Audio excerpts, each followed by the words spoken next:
Ready to move in premium triplex villas at Kollur APR Projects. అతను సాధారణ రైతు కూలి. అతని ఇంట్లో ఒక మామూలు బల్బు, ఒక ఫ్యాన్ మాత్రమే ఉన్నాయి. ప్రతి నెల కరెంటు బిల్లు 150 రూపాయలు కూడా దాటేది కాదు.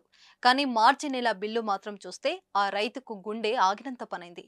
అక్షరాల 1,22,206 రూపాయలు వచ్చింది. ఇదేంటి ఇంత కరెంటు బిల్లు నేను కట్టాలా అనుకున్న రైతు కూలి నోరు వెళ్లబెట్టాడు. శ్రీకాకుళం జిల్లా ఎచ్చర్ల మండలం సంత సీతారాంపురం పంచాయతీ చినరావుపల్లి గ్రామానికి చెందిన పప్పుల ముకుందరావు అనే వ్యవసాయ కూలికి మార్చి నెల కరెంటు బిల్లు షాక్ కొట్టినంత పనైంది.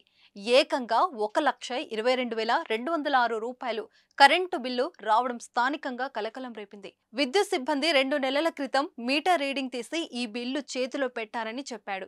బిల్లు కడతామని చూస్తే లక్షల్లో ఉండడం చూసి ఆశ్చర్యపోయానని అంటున్నాడు. ఇంత బిల్లు ఎలా వచ్చిందో తెలియడం లేదని కంగారు పడ్డాడు. అయితే ఈ విషయం విద్యుత్ శాఖ దృష్టికి వెళ్ళింది. రీడింగ్ తీసే మిషన్ కు టెక్నికల్ ప్రాబ్లం వల్ల తప్పుగా బిల్లు వచ్చిందని ఏఈ అధికారి చెప్పారు. దీంతో ముకుందరావు అమ్మయ్య అనుకున్నాడు.